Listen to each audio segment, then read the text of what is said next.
Recently, I visited a friend in a part of Kikuyu Constituency called Ndeiya, specifically a place called Mung'etho, and it brought back memories of my childhood. And this was particularly because it's a part of Central Province, strangely enough, that is quite sparsely populated. The skies were blue, there were clouds floating lazily in the sky, there was quite some wind blowing. And I was amazed because the last time I was in a place that was free, where you could look as far as your eyes can see and all you see is the horizon, not people, not tall buildings, was when I was a child. So it brought back a lot of memories from childhood. Now, if you like content like this, about travel, about seeing new places, talking to new people, learning new cultures, please subscribe to my channel.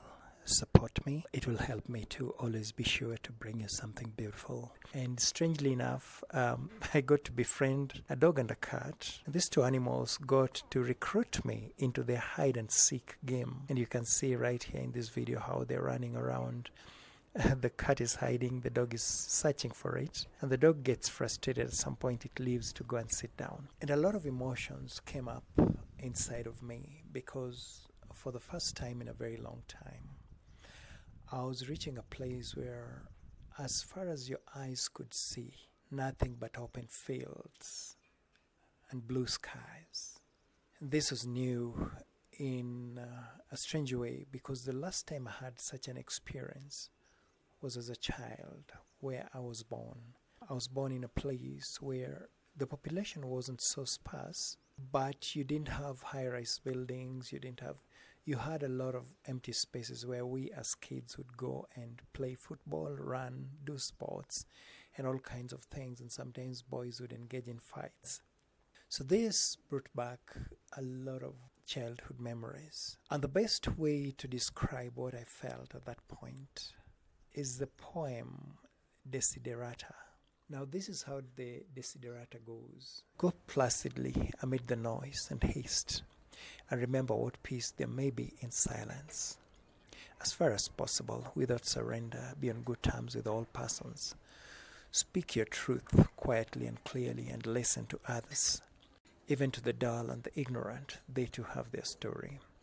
Avoid loud and aggressive persons, they are vexations to the spirit. If you compare yourself with others, you may become vain or bitter, for always there will be greater and lesser persons than yourself. Enjoy your achievements as well as your plans. Keep interested in your career. However humble, it is a real possession in the changing fortunes of time.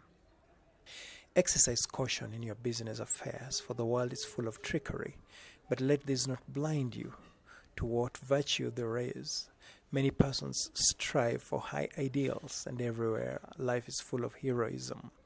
Be yourself, especially do not feign affection, neither be cynical about love, for in the face of all aridity and disenchantment, it is as perennial as grass. Take kindly the counsel of years, gracefully surrendering the things of youth. Nurture strength of spirit to shield you in sudden misfortune, but do not distress yourself with dark imaginings. Many fears are born of fatigue and loneliness. Beyond a wholesome discipline, be gentle with yourself. You are a child of the universe, no less than the trees and the stars. You have a right to be here. And whether or not it is clear to you, no doubt the universe is unfolding as it should. Therefore, be at peace with God, whatever you conceive him to be, and whatever your labors and aspirations.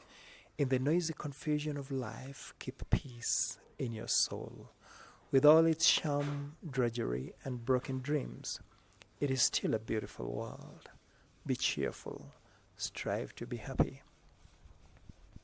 This poem was written by Max Ehrmann in 1927 and was put together by his wife in the year 1948 in a collection of his poems called The Poems of Max Ehrmann. And this poem reminds me much about life as I see it. And when I visited my friends in Ndeiya, looking at the blue skies, the wind blowing the trees, making them to dance, and the cat and the dog playing hide and seek, And basically getting to recruit me into it, I was reminded of my childhood.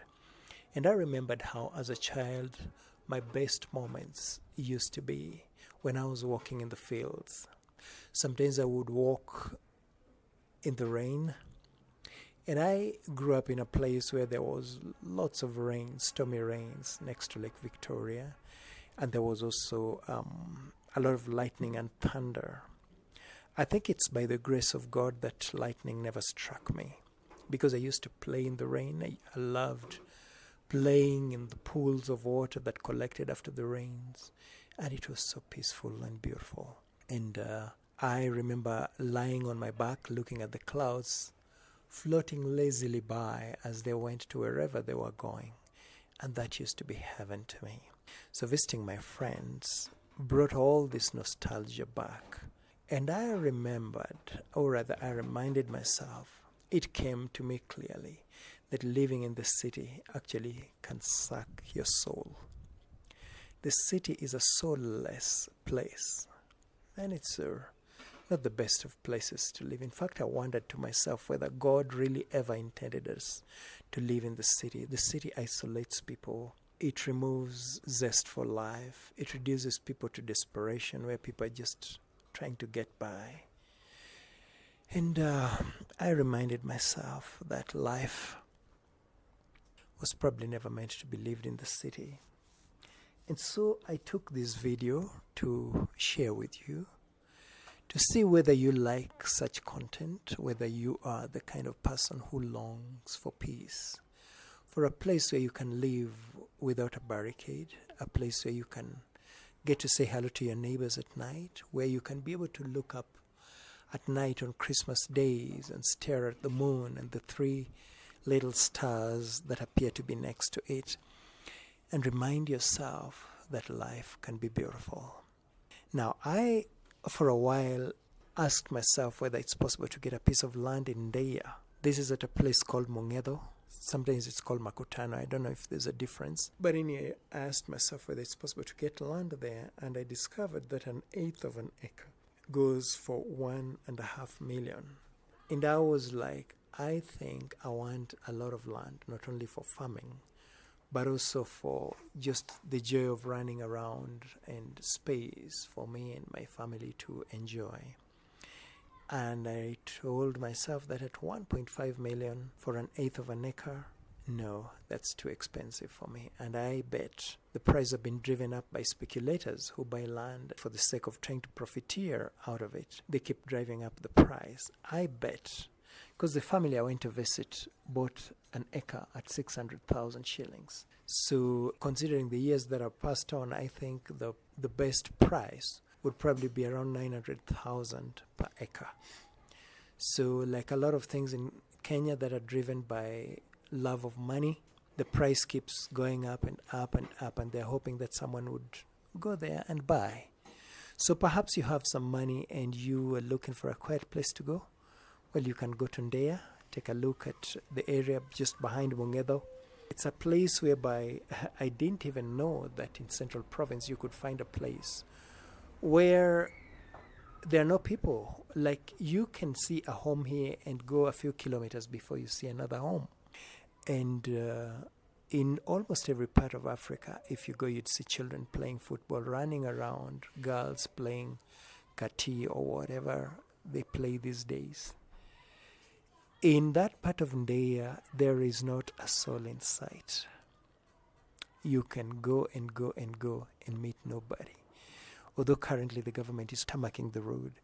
So if you can go there and find a piece of land, you'd be in good state to enjoy the years to come. As you can see those open fields, you can see that place that looks like a plateau over there.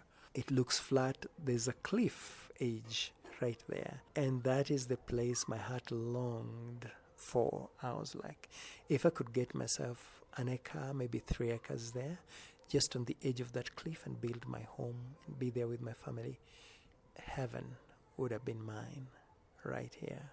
So if you have the money, you can take a look at Ndeiya. It's a beautiful place. The villages are lovely. I was able to speak with them as I passed by on my way to this site. and you can get yourself a nice, lovely place to go. What I would encourage you to do is, if you buy land there, please don't build a barricade. You can put up a green fence and get to know your neighbors, get to interact with them and enjoy life. Thank you. Till next time.